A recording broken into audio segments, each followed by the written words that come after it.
Welcome back to another Petroglyphs in the Sky UFO show. How's everybody doing tonight? Glad that you guys are back with us.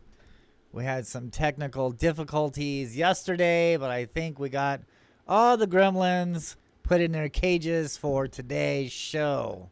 Let's hope so. Okay, so we have a great show for you guys tonight. So we're going to talk about the light and shadow equinox and solstice panels out there on South Mountain in Phoenix, Arizona. And this is part three of the series on the light and shadow panels. I think what I'll start doing is I'll start talking about more of these petroglyphs on South Mountain and more about the Phoenix Lights history. In this show, there's a lot to cover, and sometimes I go over, way over the time limit. So there's so much to cover. So I'll be talking a lot about the petroglyphs on South Mountain in Phoenix and explaining on exactly what the Phoenix Lights is. Now, there's still people out there saying, oh, it's still unexplained Phoenix Lights. That's just nonsense, because if they've done their homework, if they've looked into the history of Phoenix, they will realize that the Phoenix Lights is a part of Phoenix, Arizona's history. It always has. And the evidence and the proof and the credible evidence, the data, if you want to throw that word in there, is on the mountains of Phoenix, Arizona. Is on South Mountain. It's carved on the mountains around Phoenix, Arizona. The mountains around this valley are like scrolls. They are prehistoric photographs of history that had taken place in this valley, now known as Phoenix, Arizona. How's everybody doing today? Glad you guys are with us. My name is Jeff Woolwine. I'm the leading authority here on the Phoenix Lights in Phoenix, Arizona. I was born and raised here in Phoenix. I've been seeing these UFOs ever since I was a kid. This is why it made me go on a quest, on a hunt, on an adventure to find out exactly what was going on in our Phoenix skies. Not just one single UFO sighting and then a bunch of hearsay. No, I have hardcore evidence facts. A lot of these sky watchers out there, they're only out for the money. They're only out for the fame. They're only out to get themselves on the news and to sell books about nothing. Here I have credible evidence, and it's not about the money. It's not about the fame. It's not about who's getting on TV and who's not.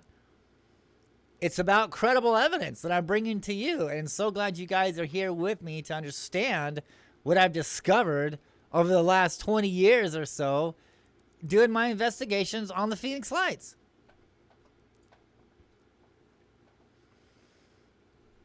No one else has ever done this before here in Phoenix. Okay, so let's get the show on the road. All right, so what's coming up first? Okay, so I do a ghost hunt. I'm also a paranormal investigator, me and my wife.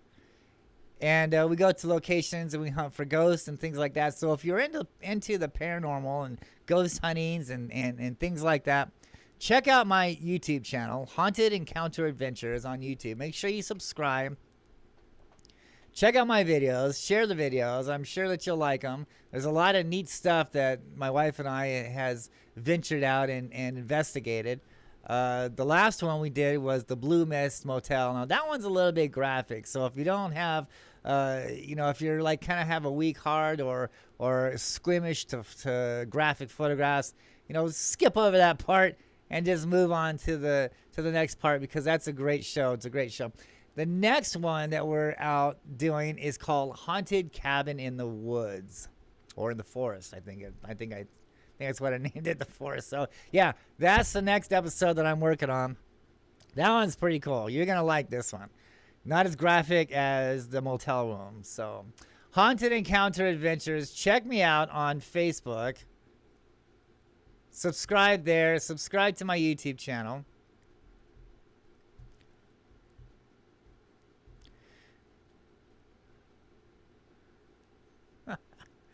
Let's see if things want to work out today or not. Okay, so also subscribe to my UFO channel, the Phoenix Lights, Petroglyphs in the Sky. Okay, make sure that it says the Phoenix Lights on it, Petroglyphs in the Sky, because just the word Petroglyphs in the Sky, that is not me. That is someone pretending to be me. Okay, do not worry about that guy. Don't subscribe to that guy. He is a false dude. He's just someone trying to impersonate me. Matter of fact, there's many films out there on like Amazon and things like that. They're fake DVDs. Don't buy those DVDs. They are ripoffs. All right. There's a lot of people stealing my work and trying to make it their own selves, trying to, say that they come up with all this information and they did all these sightings, and that's not true. I am the source. I am the lead investigator here in Phoenix, Arizona. And there's a lot of people out there, trying to be me. And so, yeah, don't buy into that. Make sure you see the Phoenix Lights, Petroglyphs in the Sky. That is the true YouTube channel for me.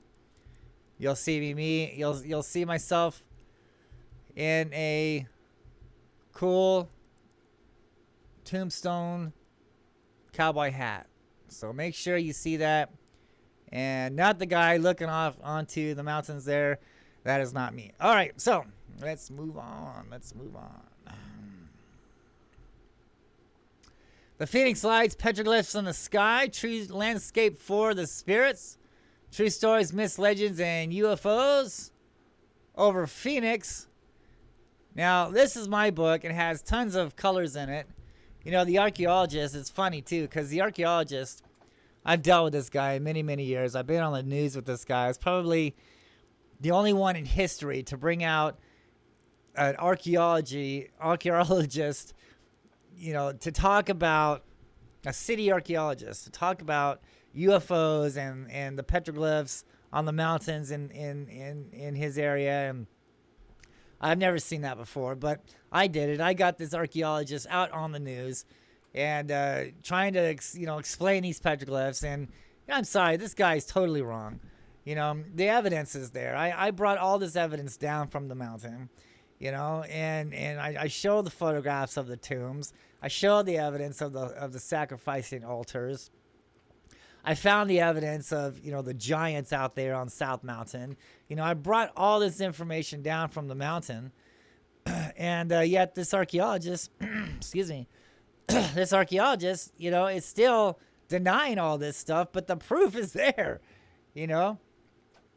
So, yeah. And, in his book, and my point was, in his book, he draws these petroglyphs. He doesn't show photographs, or if he does, there's like maybe 3 or 4 pages of colored photographs of petroglyphs, but they're so damn small you can't even see it.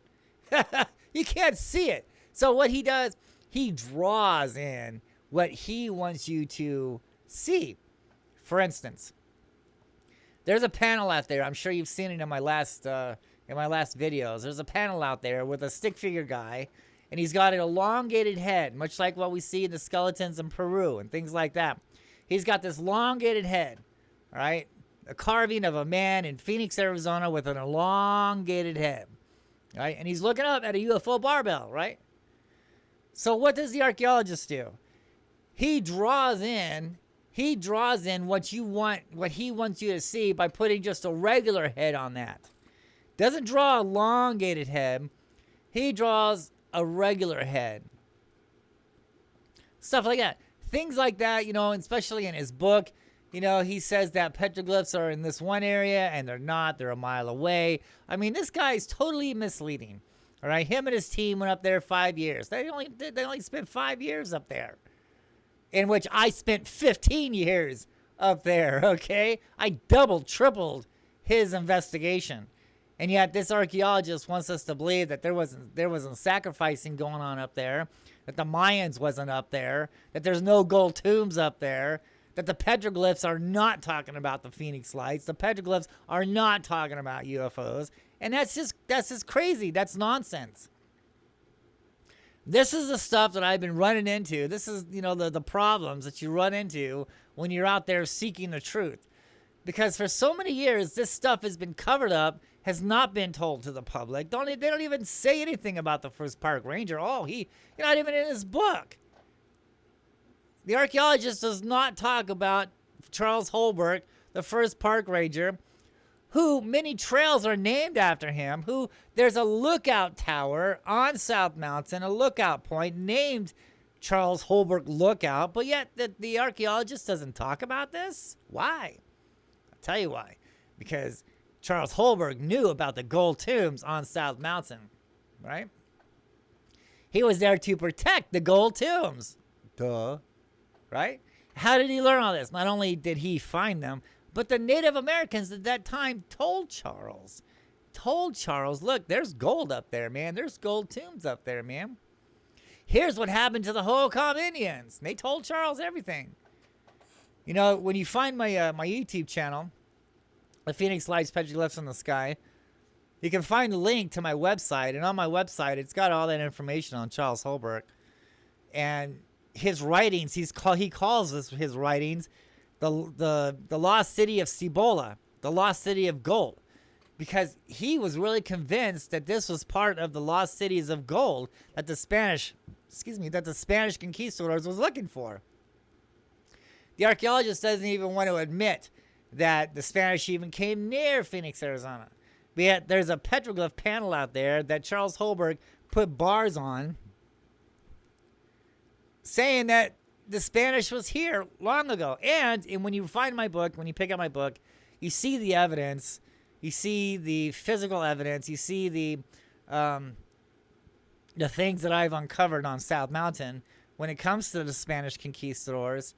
You can see the artifacts that I dug up, that I found out there. You can learn about the battle between the Indians on South Mountain and the Spanish at that time. You can read all that story in my book. You can see the photographs. You can see the actual horseshoes that I found out there where the battle took place. You can see that in my book also. You can see the evidence. You can see the horseshoes. There's so much evidence in my book. And I don't draw stuff in. I show photographs. That's me in the back of the cover there. But, you know, I don't draw nothing in. I show photographs. See that? These are big color photographs.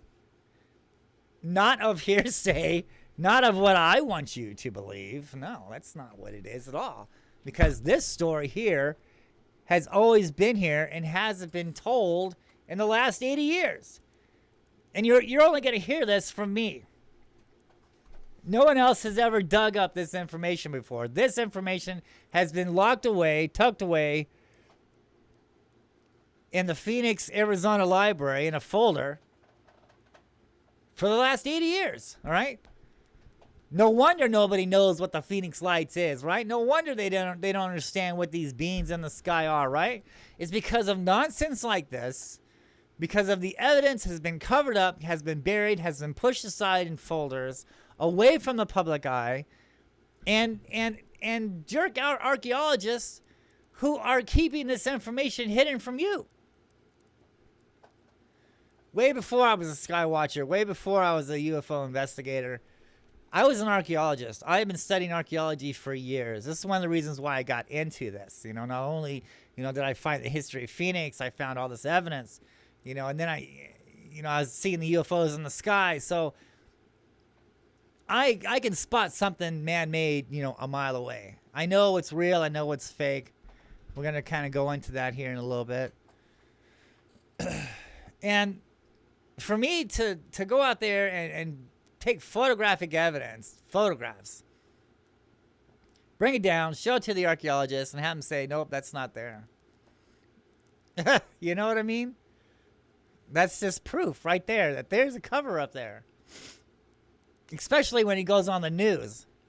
When all this evidence I have presented before him. And he says, nope, it's not there. Oh my God, right? Right? Come on, man. So, the Phoenix Lights, Petroglyphs in the Sky, Landscape for the Spirits, True Stories, Myths, Legends, and UFOs over Phoenix. 15 years of research, folks. And this is not just a regular UFO book, all right? It's a story through time, okay? It takes the reader on a magical journey. It explains on what happened to the Hohokam people, who the Hohokam people actually were, from the writings of Charles Holbrook, who learned this from the Native Americans themselves, understanding the petroglyphs, understanding the rock art. How was I taught by the rock art? I learned from a Native American shaman who works at a museum in downtown Phoenix, Pueblo Indian Art Museum. And so I'm not saying anything that hasn't been said before. I'm just retelling the story. I'm bringing this information back to the public. And it's not about, like I said, fame and fortune and glory, Dr. Jones. No, it's not that at all. It's bringing the proof here on what the Phoenix Lights is. It's bringing the proof in on what Phoenix, Arizona history really comes from. And you're not told about this history. You're only going to hear it here, folks. Someone who's actually done their homework. Someone who's actually done their research. Someone who's actually been on the mountains for years. And I have bad knees now to prove it. That mountain beat me up, man. I tell you what. But I was there. And I watched the skies over the mountain, and I saw these lights, and I saw these beams, and they're coming and going out there. I've been saying it since 2005 when I first discovered this. It's not mechanical devices here. Not spaceships, not flying saucers. Creatures. Living entities. See 5 lights out there? You're looking at 5 living beings, 5 living creatures. Not some mechanical spaceship, not some little guy inside of it. Don't get me wrong. So flying saucers and crafts could be out there, right? Scientists have found 5 Earth-like planets, maybe 6 now, on the outskirts of our solar system. Now, what's to say? I mean, there's one planet out there that's bigger. I think they said, 3 or 4 times bigger than Earth? And it's a Class M planet, oxygen and nitrogen. So yeah, there's life there. Sure, of course there's life. And what's the idea? What's the possibilities of them making a spaceship, visiting Earth at some time and point? Sure, why not? I'm open. I'd love to see it. I don't see any evidence right now of it, though. I see a lot of hearsay, a lot of misinformation, a lot of stuff, a lot of misleading information, and preying on people's ignorance. For them to buy their books and make them famous and make them on TV and with bullshit that they can't even prove. The hearsay, they go off hearsay. You can't rely on that. Hearsay needs to take a holiday. Facts and evidence needs to step forward, and that's what I'm here to do. I'm here to present the evidence that's on South Mountain, the evidence of the Phoenix Lights and what they're all about, what they really are. This is from the Native Americans. This is from the ancient texts that we read. It's from the petroglyphs, man. It's from what the Native Americans say, dude. And who else would know better than the Native Americans, dude? Because they saw them first, right? They were on this land way before us. So they should know what they're talking about, don't you think? I think so. And they do. And it's not just myths and legends and things, man. It's facts. These petroglyphs out there is prehistoric photographs of our history, of the world's history, of mankind's history. It's not some graffiti. It's not some Indian out there on peyote. No, man. Mountains with spirals on them are the keys to understand these creatures that we see in the skies today. Orbs, lights, Quetzalcoatl, flying serpents, flying diamonds, petroglyphs in the sky. That's what this book is all about. And I don't make any money from this. I told the publishers to give the money to the foster kids in Phoenix. So I'm not seeing a dime off these books at all. Matter of fact, I have to buy my own books, dude. Okay? So, yeah. Not fortune and glory, Dr. Jones. It's information and facts being presented to you. Okay. Check these guys out here. I always have trouble saying this. For Real Watchers radio show live. Coming at you from Jerry and Brett. Check these guys out on YouTube. Check out their Facebook page. They're awesome guys. They do interviews. They have their own radio show. They're a great bunch of people. Contact them for any paranormal or UFO or anything that you want to talk to them about. They're great listeners, great hosts.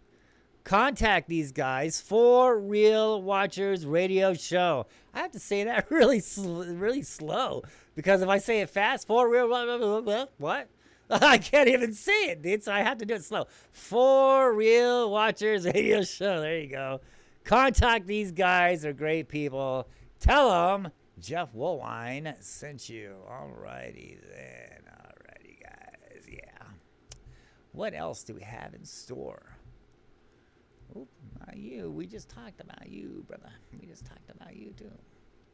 Okay, here we go again. Once again, Vulture City Mines, Paracon 2, out there in Wickenburg, Arizona. Get your tickets fast, because these tickets are going to go fast. Vulture City Mines, Vulture City Paracon Part 2. I was out there on the first one. It was great. Talked about UFOs, did some ghost hunting out there. And so this year, October 8th, 9th, and 10th of this year, 2021, first ever Skywatch. I'll be out there conducting a Skywatch, man. We're going to go out there and look for UFOs, man. And, you know, from my past shows, I always talk about the fault lines.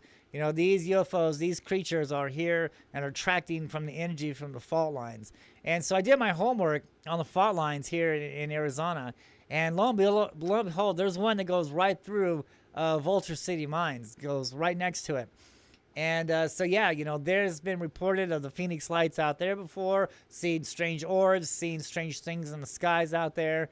And not only the UFOs are there, but, you know, it's haunted. This place is haunted. You know, any of you that are into ghosts and paranormal and investigating and things like that, check out this Vulture City Paracon. It's going to be great. We have a lot of great speakers there, and there's more to come. I see on Facebook all the time more speakers are being added. So come out there. Let's meet. Let's do a meet and greet. You know, bring your books. I will autograph them for you. And let's talk about UFOs. Let's talk about ghosts. Let's spend the night together at Vulture City Mines in Wickenburg, Arizona. And yeah, it's gonna be a great time. Come on out, guys, and let's talk about ghosts. Let's talk about UFOs, and let's have a great time. So, also later on in the show, there's a UFO video that's one of my favorites, and it was filmed in Canada, and I believe it was like 2008, so it's kind of old. But still, I mean, it's great stuff. Doesn't matter how old it is. I mean, it's still great stuff. And it's some boaters in a raft, in a boat. And this thing goes over the water and right over them. And these guys are freaking out. They don't know what it is. And it's great stuff. And we can actually tell that it's not a spaceship. It's not a, you know, craft of any kind. That it's actually some kind of monster. It's kind of some kind of creature. So, yeah, we're going to get to that at the end of the show. So, yeah. Wait for that. Okay, so how many times do I got to stress? Do not touch the petroglyphs. Okay? These things are history, all right? And when you touch the petroglyphs like this fool is doing, let's look at the stick figure guy there. You see how yellow it's getting? You see how yellow that is? That's from people putting their hands on it. It's ruining the petroglyph because of fools like this touching them. You see that? Whenever you guys see me on the news, whenever you guys see me on the cable shows, am I physically touching the petroglyphs? Am I touching the petroglyphs? No. I'm either touching the outskirts of the glyphs, or when I did the show on the History Channel, on the UFO Hunter show, I use a stick. I use a stick to point out what I'm talking about. Never touch the petroglyphs. Don't break them off, take them home, use them for your doorstop. You know, this is photographs of history. Okay, people? Don't ruin them. Don't spray paint them, because you're erasing history here. And it's bad enough that, you know, the conspiracy cover-up is going on, you know, without, you know, these vandals helping it along, you know, by spray painting them, by chiseling out the story and breaking them and putting their hands all over them and making them and ruining them. You know, you're as bad as the conspiracy people. You know, when you go off and do that, you're covering up the history of the world here. You're covering up the story. Because the petroglyphs carved on the areas where you find them at is the areas on where the event took place at. This is the reason why we find petroglyphs on one area of the mountain, but there's no petroglyphs on the other area of the mountain. Because nothing happened over there. It happened over here. So we want to look at the spots on the area where the petroglyphs took place at. He's telling the story. It's a photograph. They didn't have cameras back then. They had stone boulders to record their stories on. Stories significant to pass on from generation to generation. And it's really for our generation to understand, because we are seeing these things in the skies now in our generation, right? So we need to understand our future. We need to understand our past. And our past has a lot to do with these prehistoric photographs, because that's all they had. That's all they had, you know, to record something, where these huge mountains on where the events were taking place at, to let you know this is where to see the beings at, is all these mountains with spirals on them. I mean, you know, they just didn't have, you know, they didn't have writing or anything. So they carved a photograph of their sighting right there on where the place took place at. So when people come around and stick their hands on them, or they break them up and things like that, you know, you're erasing history. And you're as bad as, you know, the people who's trying to do it in the first place, trying to cover it up. Look at this guy. Touching spirals. Don't be doing that. Right? That is a definitely no-no. And you know what this guy's touching, right? Those of you who've been watching my past shows knows that these spirals are vortexes. These spirals are doorways. It's like looking down into a tunnel. It's a symbol for a vortex. And this guy's touching it, right? If he only knew what he was standing next to. You know, it reminds me of a story. There's a house out there on South Mountain, right? It's built kind of on the base of the base of the mountain there, but it's built on this boulder, on this huge boulder. And around that boulder is petroglyphs, man. There's spirals, there's flying snakes, there's orbs, there's phoenix lights carved all over that boulder where this house is sitting on top of. And, you know, I always wondered, you know, one of these days, there's going to be a flying serpent or an orb or something come up out of that person's living room, or come down through the house and land, you know, into his house there, you know, and this guy's going to freak out because he has no idea what he's sitting on. He has no idea what he's living on. You know, he's living on a vortex door for these creatures, for the phoenix lights, for these, you know, Quetzalcoatl, things like that, right? So I'm sure he's going to be out there drinking coffee, looking out his window, enjoying the landscape of the mountain, and lo and behold, he's going to look up, and here comes this flying snake, right? And it's going to come right under his house, and he's going to spill his coffee and say, "What the hell was that, man?" Yeah, I just hope one day I get to see that, because it's going to happen. It will happen. It's going to happen. All right, so be aware. Be aware of fake, you know, carvings and things like that. Look at this, man. There's so many people out there that are going on, you know, there are manipulating things and want you to believe stuff that they want you to believe, you know, just for them to buy your books and get famous, you know, and they're preying off people's ignorance because they're not doing their own homework, you know. And when you see stuff like this, this is complete fake.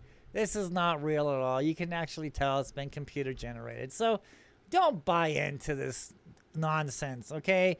This stuff is not real history. This is someone trying to fool you into thinking that either they discovered something big or they want you to buy a book or a movie or something. So do not buy into garbage like that. I had another one here, but I guess it's gone. We'll talk about that later. Okay, let's get into the petroglyphs. Now, this rock art is on the east side of South Mountain. It's on the very tip of the east side of South Mountain. Now, let's examine this closely here. So everyone who knows on my past shows, see the rock on top? The rock on top of this boulder, that's where the sun will cast its shadow at. Okay? And you can see already that it's starting to cast its shadow there. This is located on the east side of South Mountain.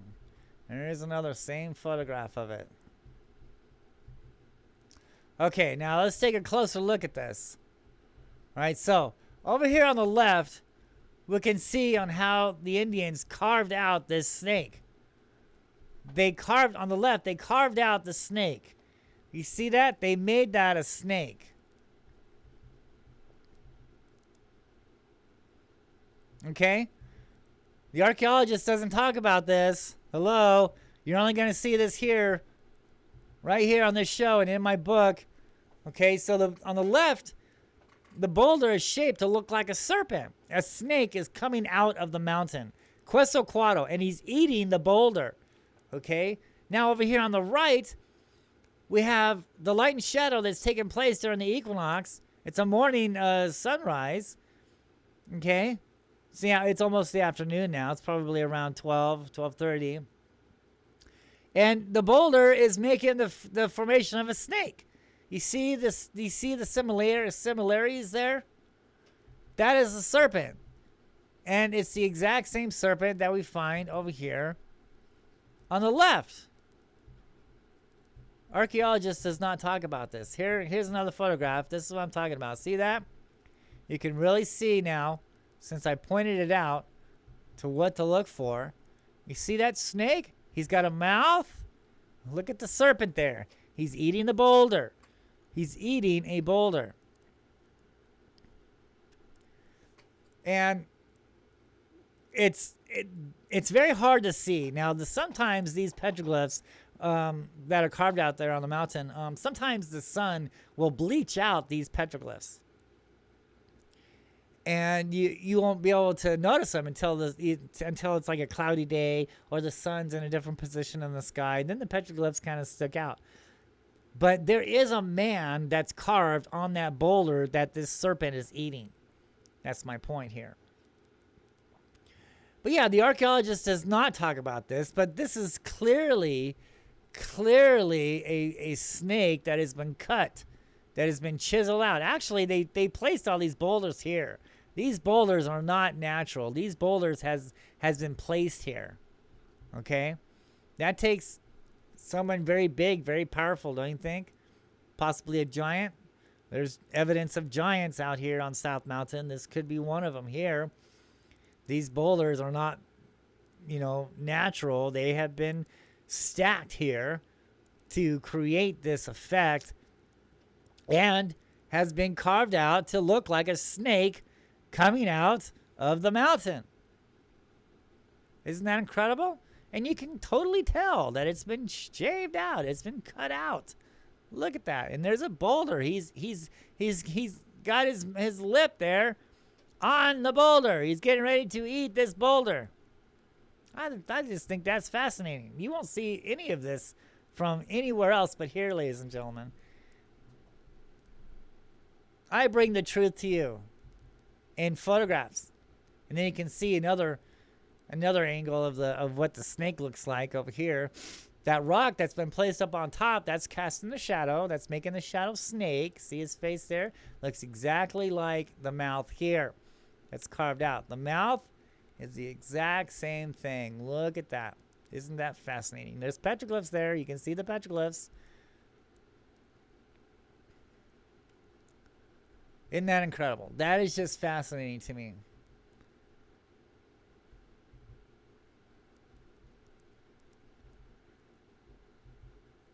You won't see this anywhere else.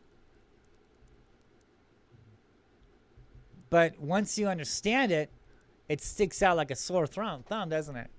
I mean, it's just fascinating on how, they were able to pick up these boulders,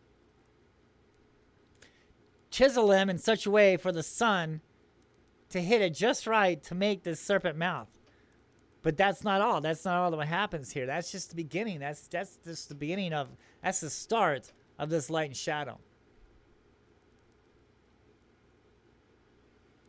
But I just love that on how they used the rocks. They used the boulders to make a snake head, to make a serpent head. And that's what it's all about. It's the flying serpent. The Mayans are talking about the feathered serpent.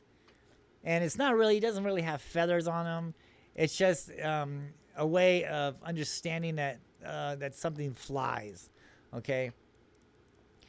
So, they say feathered serpent. It just means that he flies. That's all.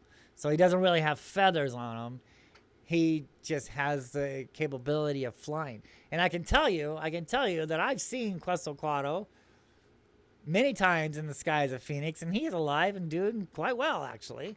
I filmed him. I've seen him. Look at my videos. You can see that I have. I've seen this flying snake here. I understand what these petroglyphs are talking about here. And it's the serpent, man. Okay. Let's move on. Here's another look at it. This is from a far distant area. And you can see on how they try to keep people away from it. They put that little wooden fence up. But you can see all the area. What's this talking about here? Oh yeah, so there's a tomb under here. This is in my book. The boulders has been placed covering a possible tomb entrance to the chamber inside this pyramid hill. Yes, it is a pyramid hill. See that? It's a pyramid, and there is a tomb within this pyramid. It's only obvious too because it's oriented towards the east. It's the east side of the mountain. It's the very beginning of the mountain. It's the east side. So of course we're going to find things like this, okay, at the beginning of a sacred mountain on the east side. We have a pyramid hill, and we have all these boulders in front of it with a carved out snake coming out of it, and petroglyphs carved on top of it, and it's also a light and shadow panel, an equinox panel. Now, the archaeologists, for all these years, they're just saying that, the changing of the seasons, these light and shadow panels are just, it's time to plant corn, okay? That has nothing to do with it.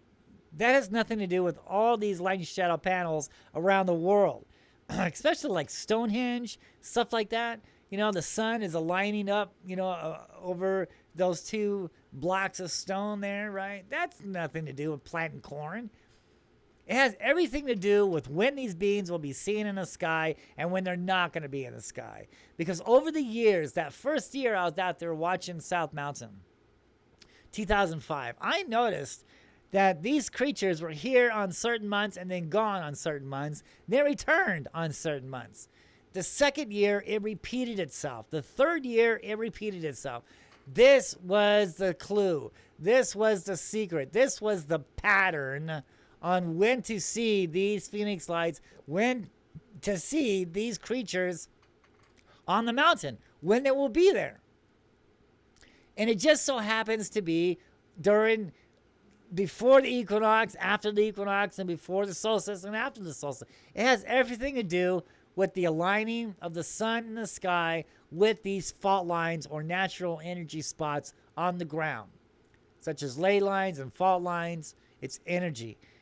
When the sun aligns with these energy spots, it attracts these beings to these certain places around the world.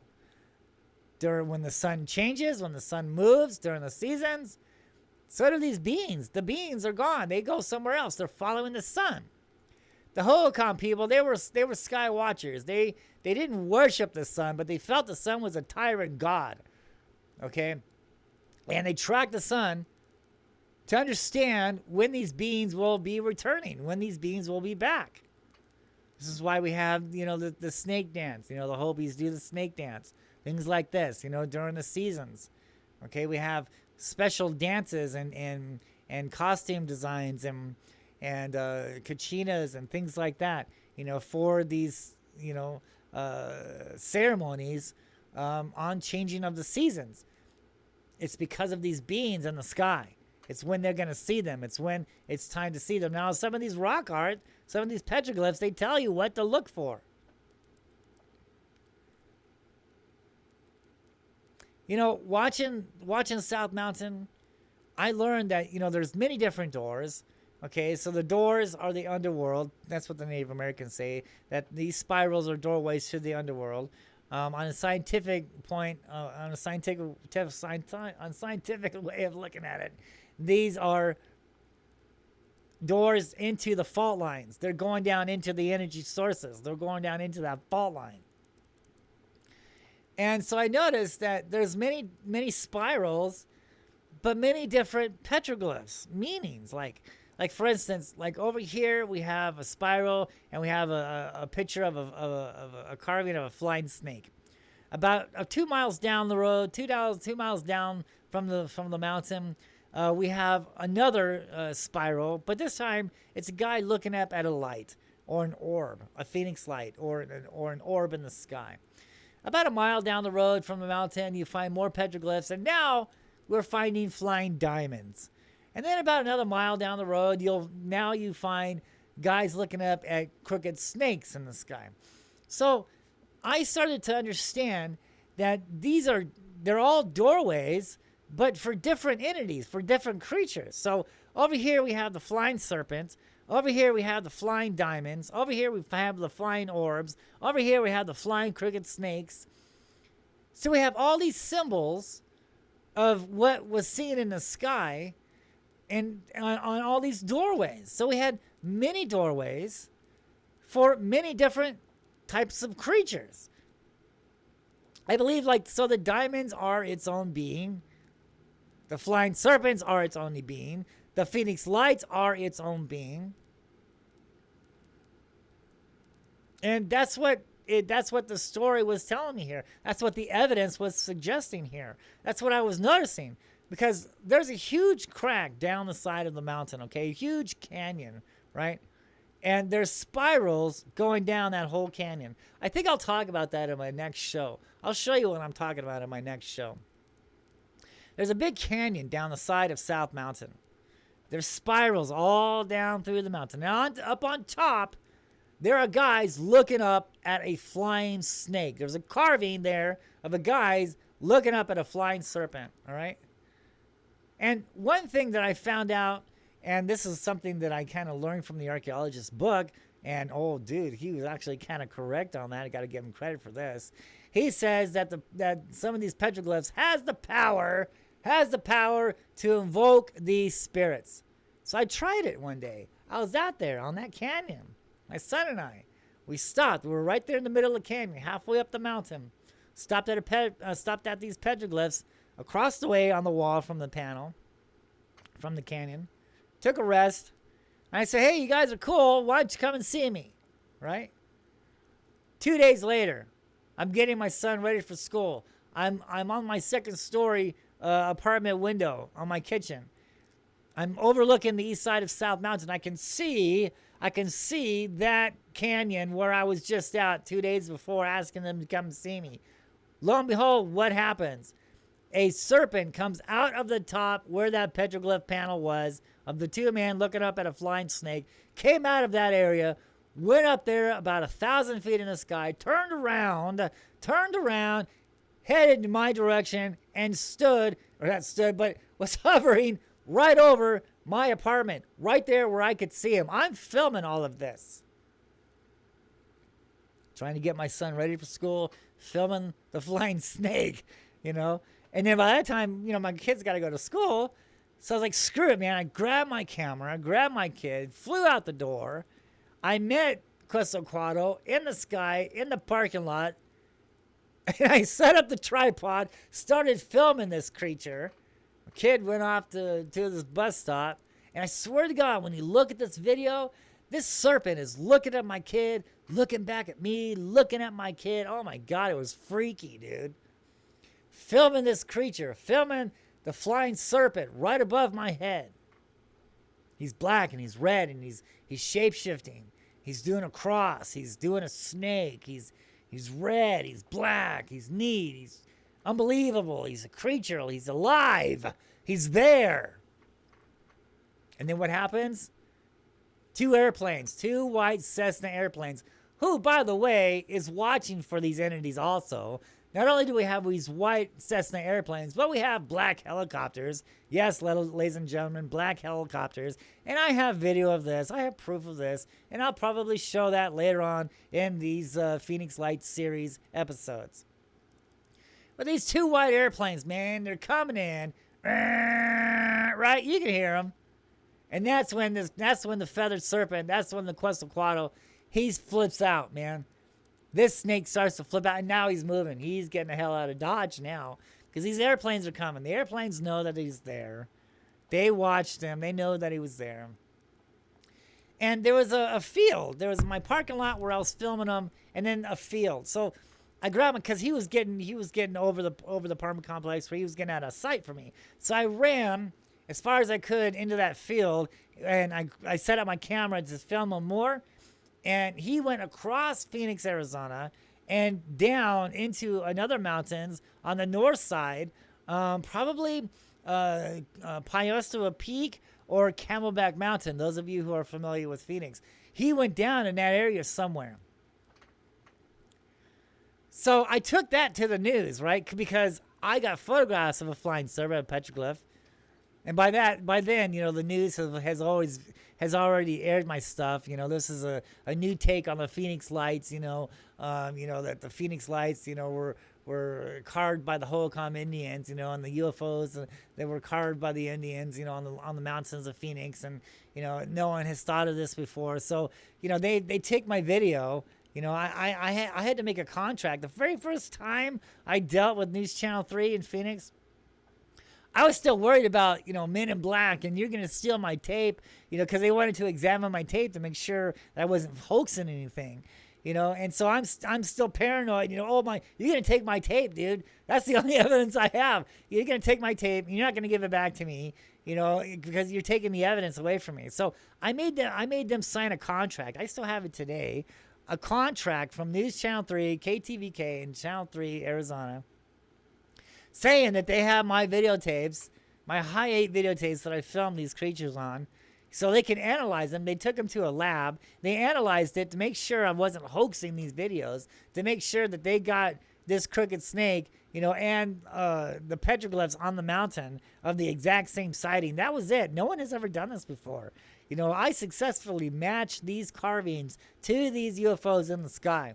So they had to make sure that I was right. So by then, when this flying snake comes up out of the mountain, and I have photographs of the carvings of the exact same thing, you know, they grabbed that, they ate that shit right up, man. They took that evidence, they aired it on television, and it was great. And you know, I was the only one that knew where this flying serpent came out of. Okay, I was there. I saw where he came out of. Nobody else saw this. But yet, a few days later, after my news segment aired about the flying serpent, there was a black helicopter that came in. And he went right to that spot where this serpent came out of. Now, how did he know about that? I was the only one that knew where it came out. I mean, by the time the airplanes came, he was already above my apartment. I was already in the parking lot filming him. Nobody else knew where he came out of. But yet this black helicopter came right up to that canyon and sat there. It was a standoff, man. That helicopter was there. That petroglyph was there. That doorway was there. He knew what was up, man.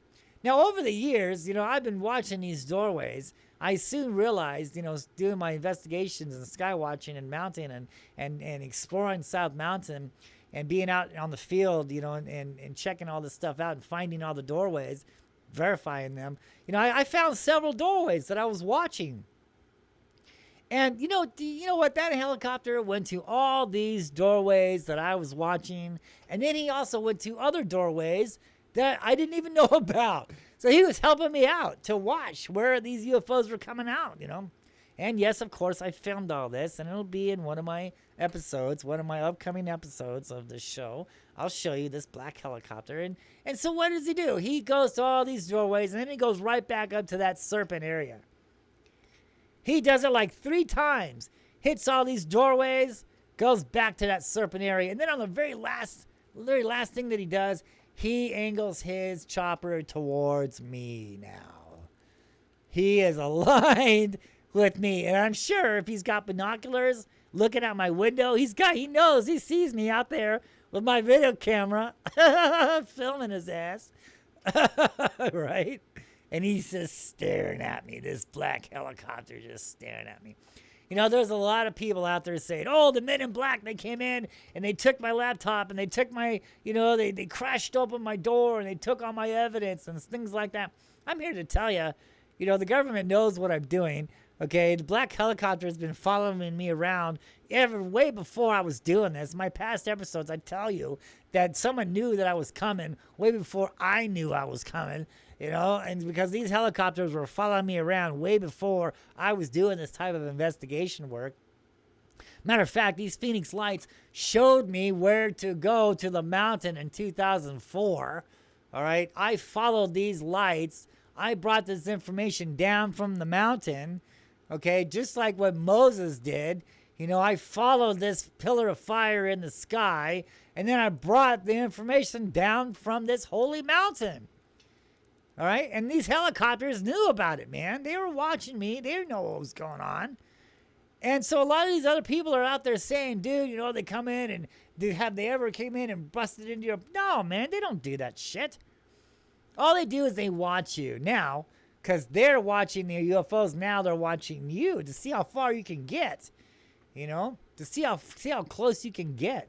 Sometimes they intimidated me, all right, like when they were staring at me, or one day I was waiting for the bus, okay, and this black helicopter swooped down out of the sky, flew right over my head, and then went back up into the sky, so yeah, they were trying to intimidate me.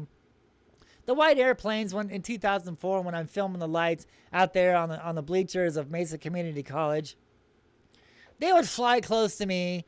When I made the news in 2004 of the Phoenix lights, the airplanes would follow me from my apartment all the way and watch me set up my tripod and stuff at the Mesa Community College, waiting for the lights. They knew I was there now because I was making the news, so they knew where I was at, where to watch now.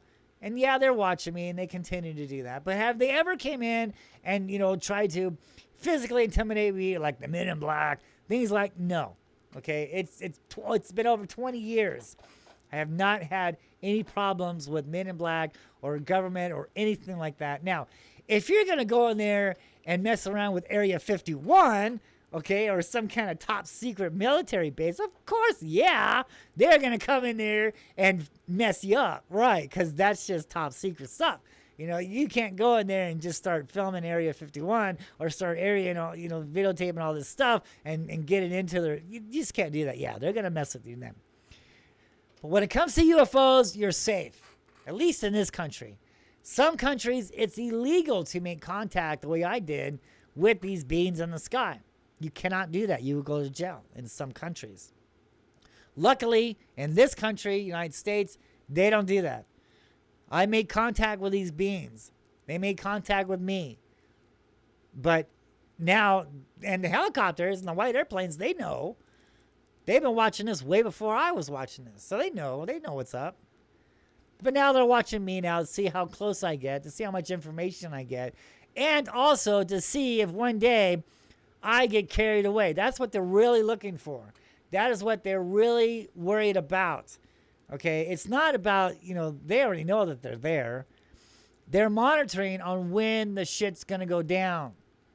Because when we look at the history of Phoenix, Arizona, and the history of the Hohokam Indians, the story says that the Hohokam Indians were taken away by these lights.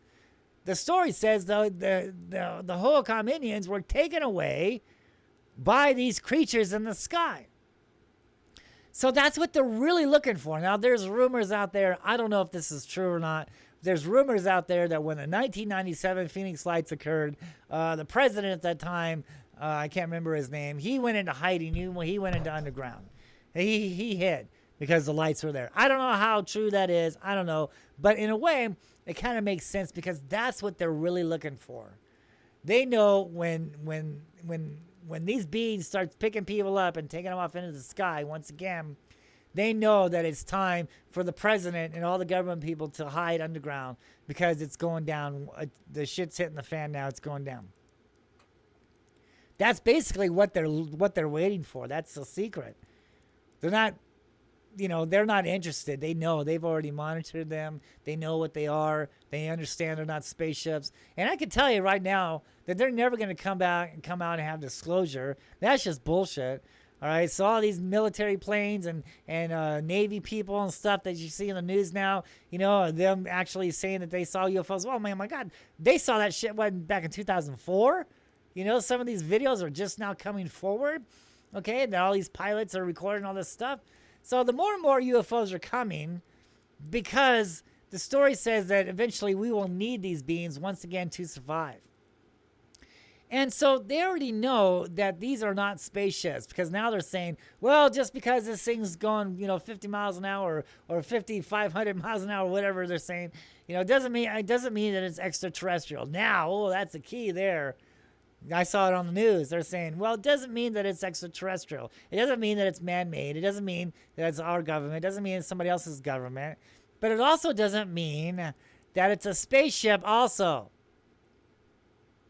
So in a way, they're kind of slowly, bringing this information out because they know it's not a craft, it's not technology, but that's a creature, that's a being, that's a living being. That thing that radar picked up or that infrared camera picked up, that's a creature, dude. That's a living being. Not technology. It's alive.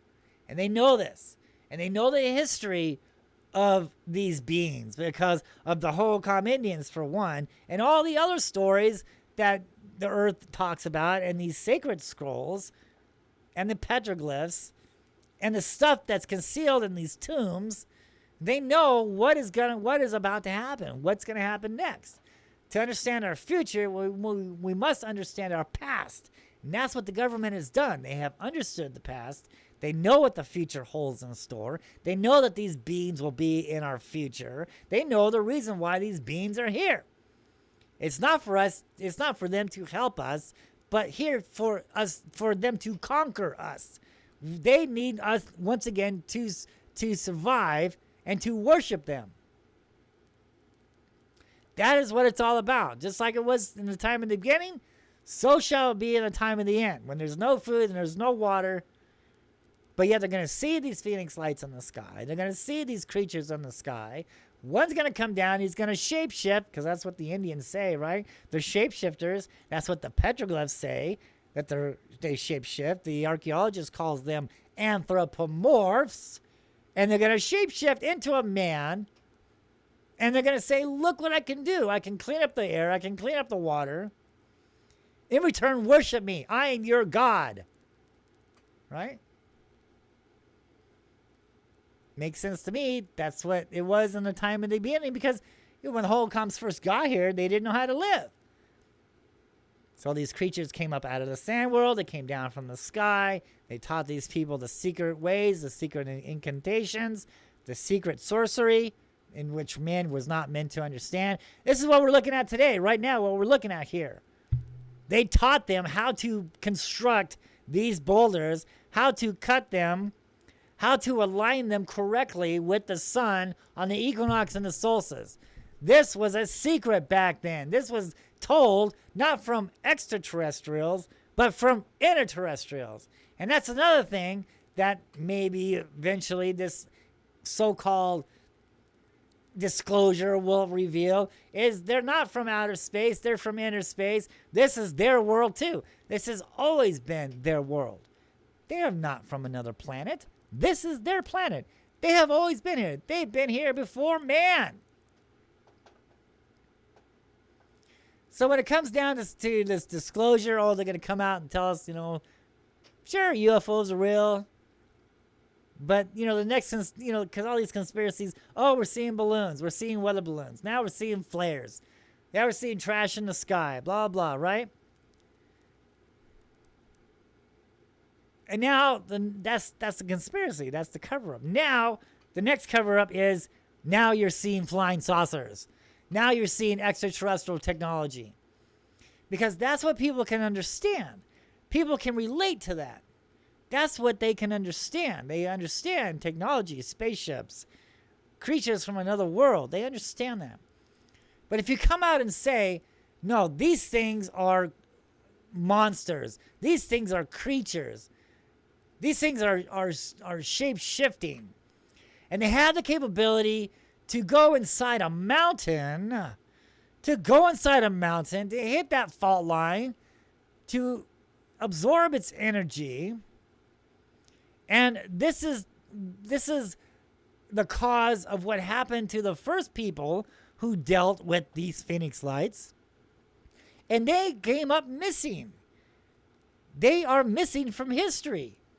They saw UFOs. They saw the creatures. These creatures came down, taught these people how to build what we're looking at right here on our screens today. And that was okay for 1,000 years. And then all of a sudden, boom, they're gone. These people disappeared. Archaeologists. Oh, they simply migrated somewhere else because it got too hot. But when we look at the evidence, you'll soon realize that the holocoms, they didn't even bring their luggage. They left everything behind and they vanished. If they went somewhere else, we could follow on where they went. Simply gone. And this, not only did it happen to this tribe, but also other tribes around the world, and it happened at the same time period. It happened at the same time. These tribes all over the world were masters of their land for 1,000 years. They worshiped these beings in the skies. These beings taught these people the secret ways, the secret incantations, the secret sorcery that man was not meant to understand. That went on for 1,000 years until eventually these beings came down and took these people up into the sky, never to return, erased from history. That's the truth. That's exactly what happened to these holocron people. So if you come out there and you tell people this, the government, tells people this, how many people do you think is going to stay in that valley? If you told people, yeah, there was giants here, there's gold out there, and these Phoenix lights are guarding the gold in these tombs, waiting for the Mayans to come back, and the feathered serpent is flying around, and he's watching all these people, and eventually they're going to start taking people up. I mean, what if they really came out and told you that? They'd get the hell out of Dodge. They would not live in that valley no more. It would scare people to hell, and they would get out of there. And so, the economy would shoot down in that valley. So they're not going to tell people this. They're not going to scare people away. They're going to tell people, oh, they're spaceships, they're flying saucers, they're aliens. Or if they do, maybe they're going to come out and say, well, the way it was moving, there was no way that this could be a mechanical craft. The way it was changing shape, there's just no way that could be a craft. Maybe it's a creature.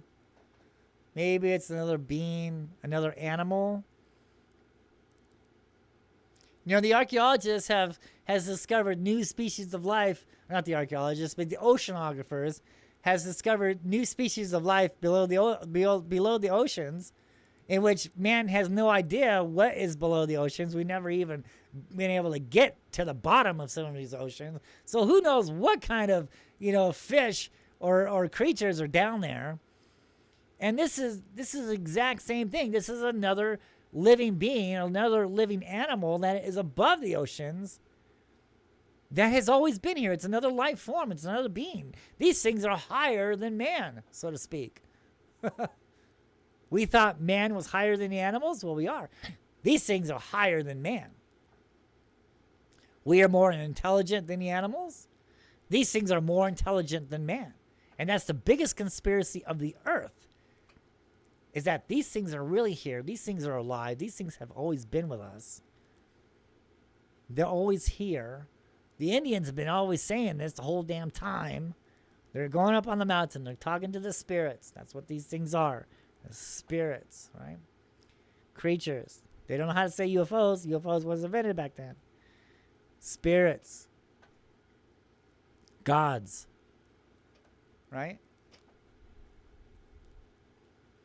And the history says on what happened to these people. History says what these things in the sky are. And the history has always been here. That's the problem. The evidence has always been with us, right? Whether it's these ancient scripts, ancient texts, from the Sumerians or the Anunnaki, or, even these biblical scrolls. I'm not talking about religion. I'm talking about the scrolls in which talks about these creatures in the sky. It tells us what they are. But man has, they blow off that information, because when you start talking about the Bible and Revelations and Genesis and Moses and things like that, you're throwing religion at me now, Jeff. Don't talk religion to me. Dude, I'm not talking religion. I'm talking about the history of the world. When you look at those scrolls, when you look at the book, when you look at the Dead Sea Scrolls, things like that, they tell us what these things are, man. Angels, Nephilim. Come on now. You can't ignore this evidence here.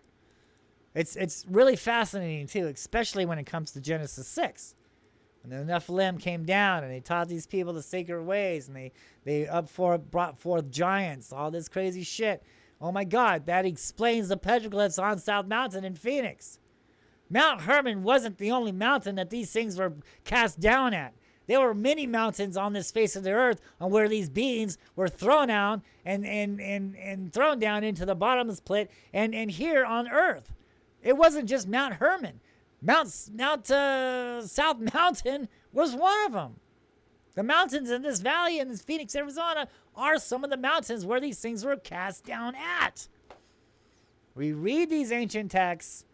We go up on the mountains and we see the photograph that is talking about the exact same stuff that we are reading in these texts. That's where the evidence lies at. That's the credible evidence there. And then the third one is now we're seeing it for our own eyes.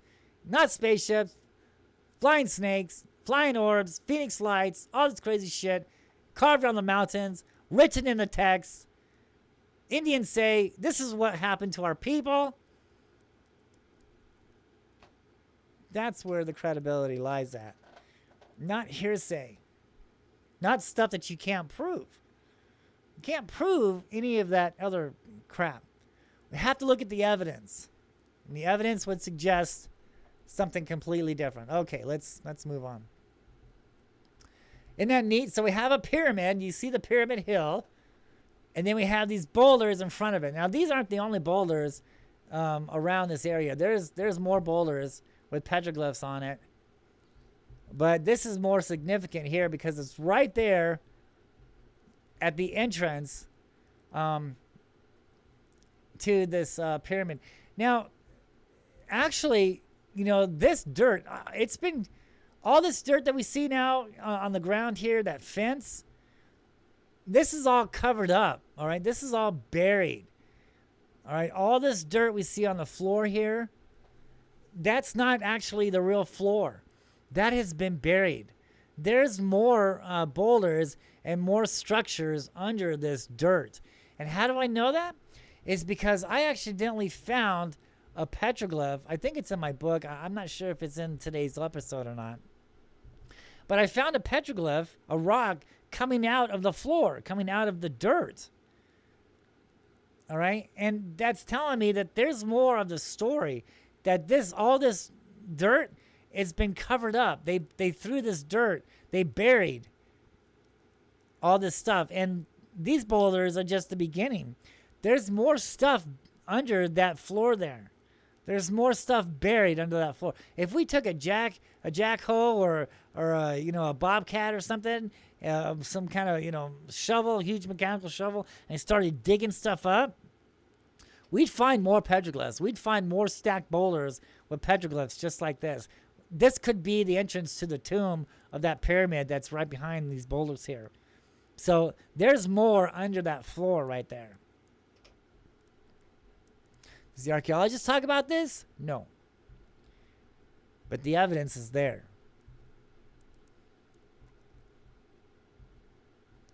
Here's the top.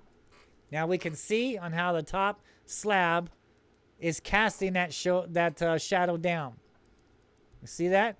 And it's making that serpent face. It's making the snake face. You can now see that there's an eye, a petroglyph there. You can see the petroglyph eye. It's actually a UFO, but now he's like an eye for the serpent. We have the barbell formations there of the UFOs, and we have a spiral up on top. Okay, so and the spiral is going what is it? Counterclockwise, so it's a doorway out and it's ending up. The spiral is ending up, which means there's a vortex in the sky. We have a coyote right there. You can barely see a little coyote there. He's touching the shadow. He's looking over here at the spiral. We have the flying serpent over here to the left of your screen. You see that? There's Quetzalcoatl. That's the flying serpent. And it's also representing its spirals too. See the spirals in it? So it's two different doorways for the serpent. We have more petroglyphs here. But the stone slab has been cut out and placed on top for this shadow to occur at.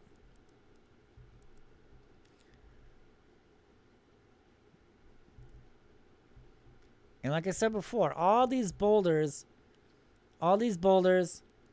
were placed here. This isn't natural. They were brought here and stacked here.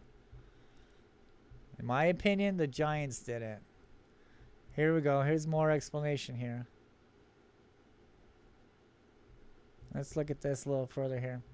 So we have the serpent, and his mouth is open, and we have an anthropomorph, a shapeshifter that he's getting ready to eat. You see that? The serpent is getting ready to eat this anthropomorph or shapeshifter entity. He's got his mouth open. He's about ready to eat him. We have a coyote there. We have another coyote here. But the serpent is going to eat this anthropomorph.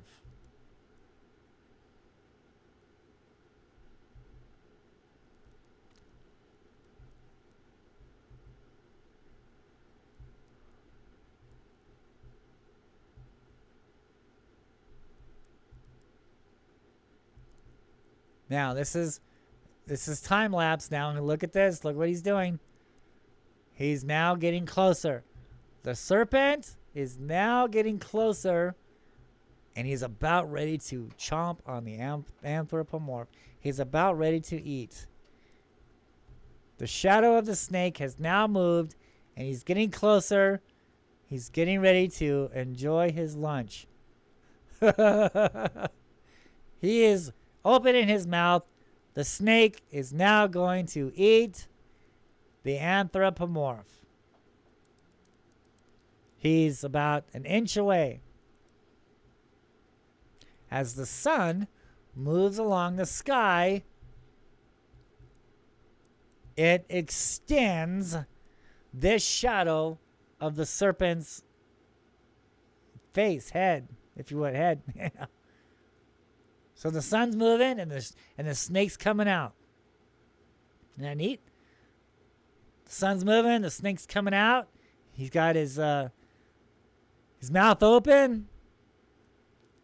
He's going to eat that anthropomorph. And he's heading towards, he's going down. See, look, because the shadow serpent, he's extending out. And where's he going?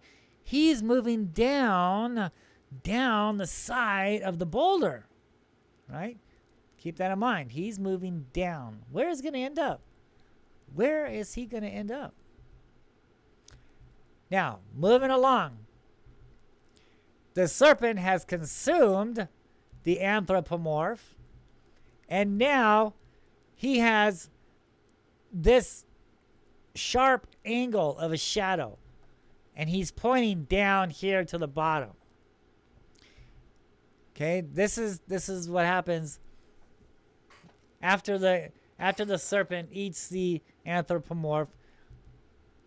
Now it's a big sharp shadow.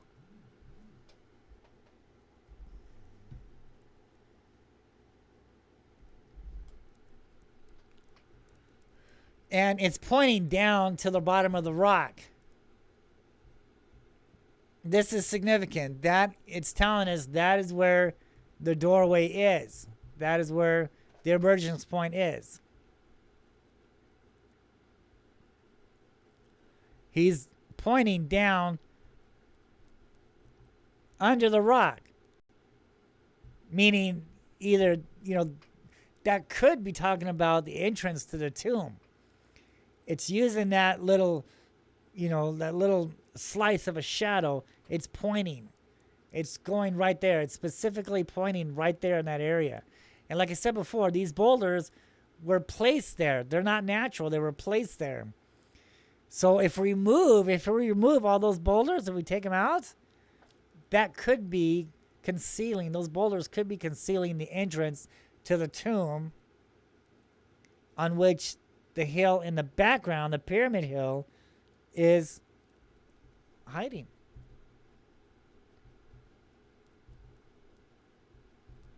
Look, we have look at that, see? Now it's really touching that area now. See that?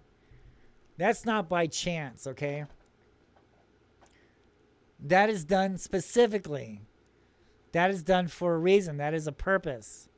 That's not just an accident. They're telling us. They're pointing it. The shadow is pointing down. And look at all these boulders on the bottom. See all these loose stuff, all these, if we take all these boulders off, I'm sure it's an entrance to the tomb for the pyramid hill in the background. And, like I said before, there's other stuff buried on this ground here. So this just could be the beginning. This is just the tip of the iceberg here. This is the cherry on top. The ice cream is under the dirt. We need to uncover all the dirt that these rocks are sitting in front of and see more of the story. There's more petroglyphs that has been buried.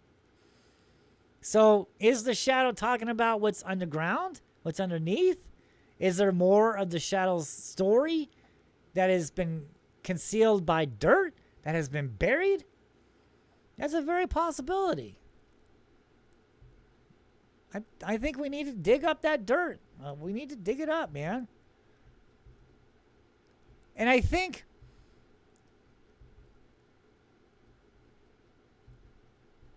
don't think the government has done that. I think it was probably the Indians that buried all that stuff. I think it was the Indians that brought in all that dirt and covered it all up. I don't think that it was, the Spanish. I don't think it was the government. I think it's the Indians, because there's more evidence that I found out there, especially some of these giant boulder walls that I discovered that has been buried. Just tons and tons of dirt has been thrown upon this wall to cover it up. And, it could be, there's more there. So they're burying stuff probably to conceal the entrance to the tomb.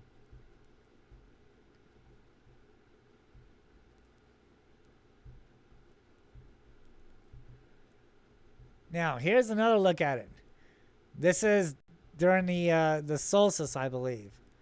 Now look at it. We have the serpent over here on the serpent, its shadow now creates an Indian profile face.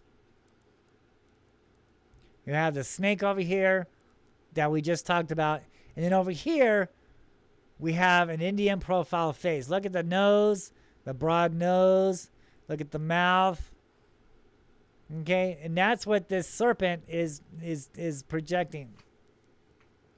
That's what the serpent is doing. You can see the snake. We talked about that earlier. And so what he's doing, he's making a face. Look at that. Isn't that incredible? And so it was taught by these beings the secret ways, the secret incantations, the secret sorcery on when this sun will align just correct, just perfectly to make this face. Is that incredible or what? How is that possible? I mean, because if you think about it, if they did it, they only had, one day, maybe two, maybe three, if you're stretching it. And these are all good days with no clouds in the sky. So that first year, the sun is right above in the 12 o'clock position. Now it's time to make the shadow. So we got to go over there and we got to chisel here. Chisel, chisel, chisel. Sun's moving, chisel, chisel. Oh, got to stop. Wait for the next year to come around. Okay, sun's in the position. Chisel, chisel, chisel. Stack, stack, stack. Chisel, chisel, chisel. Oh, we got to stop now. Got to wait. So that would take at least 20 years. Maybe longer. Especially to stack all these rocks up there, to cut out the snake head, to put the boulder inside the snake's mouth, to put the light and shadow markers up on top. That's a lot of work, man. And I don't think, I don't think that was done over a matter of time. I think that was done probably in about a week's time, if that. So this is one of the secrets to South Mountain.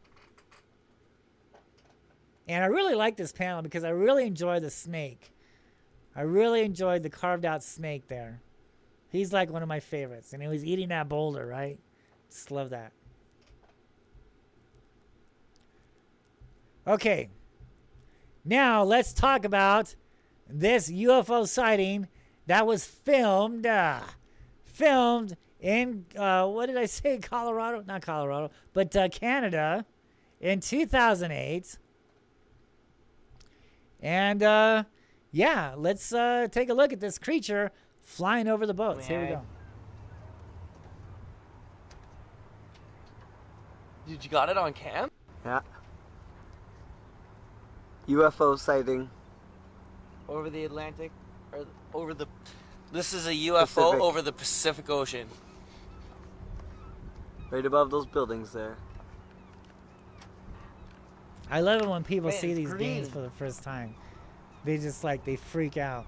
Dude, that's I fucking... love it. It's green! It's green! It's coming right over us, man. It's gotta be a heli.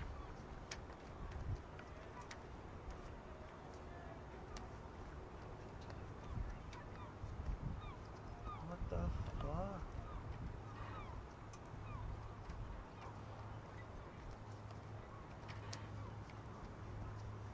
Can you focus in on that? Barely. Dude, it's like... It's fucking green or something. Oh my Look at this creature. I stopped it there. god, that's... Look at this being here. Let's Oh, examine this creature. Look at this. Look at this creature. You notice it's going in a straight line. Okay, it's cruising. It's going over a straight line. What is that? You see that? This is not some kind of spaceship we're looking at, folks. This is an alive creature.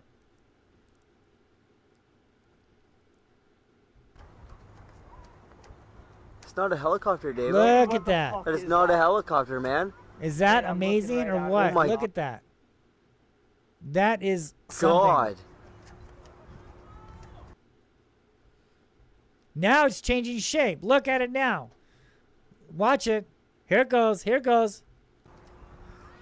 Watch it. What the fuck? You see that? Now it's changing shape. It anthropomorphed. It's a shapeshifter. Look at that. Look. Fuck is that? See? Now it's different. You know, it kind of reminds me of Garfield. Look at it.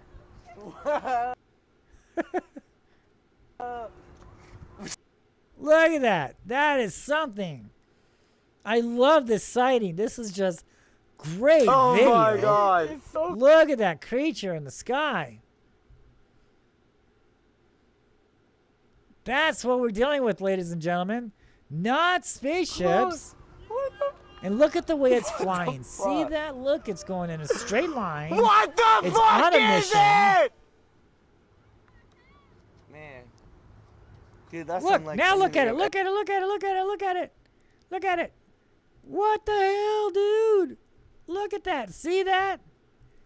Now it's completely changed. It's going in a straight line. It's moving. It's got a destination that it's heading to. Ever fucking seen. I'm looking through my binoculars at this thing and it makes no sound. It's going everywhere. It's silent, man. It's, And it's silent. It flew silent. by us at Mach speed. Dude, what the fuck is that? Oh my god. Dude, what the fuck? Yeah! Oh We got it on film!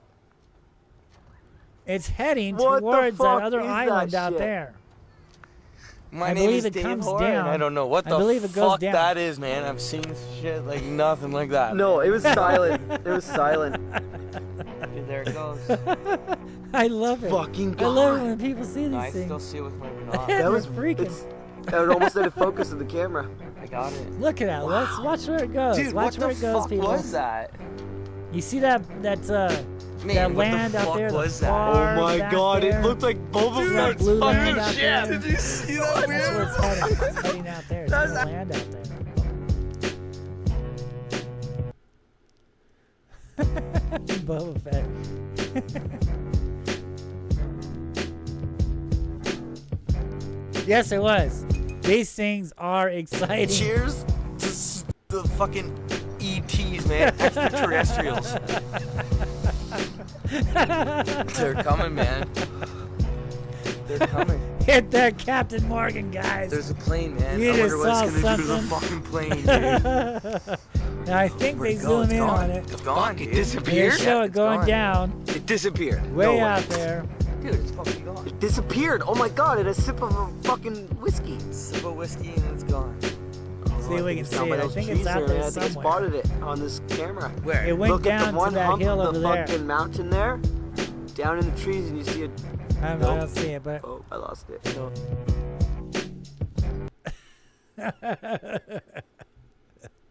I love it. I love it when people see these things for the first time. It's green. Here's to the extraterrestrials, dude. Hitting that Captain Morgan. Yeah, I love that. I love that video, and I can't get enough of seeing that. But look how that thing is going in a straight line. Okay, it's shape shifting. You saw it changing shape, right? So it's shape shifting. It's green. Love that video. Okay, we're gonna end it there. Thank you guys so much for checking out the show. No interruptions on tonight's show, thank God. So everything went smoothly. And thank you guys so much for tuning in. Make sure you find my YouTube channel, The Phoenix Lights. Make sure it says The Phoenix Lights, Petroglyphs in the Sky. Petroglyphs in the Sky is all one word. And subscribe to my channel. Find me on my YouTube channel, my Facebook page. If you can't find my YouTube channel, my Facebook page has a link to my YouTube channel. Check out my ghost channel, Haunted Encounter Adventures. That's always fun. And yeah, thank you guys so much for tuning in. And we'll see you guys next time talking about the Phoenix Lights, the history of Phoenix, Arizona, and the petroglyphs that are connected with the Phoenix Lights and Phoenix, Arizona's past. Thank you guys so much for watching. See you guys next time. Bye-bye.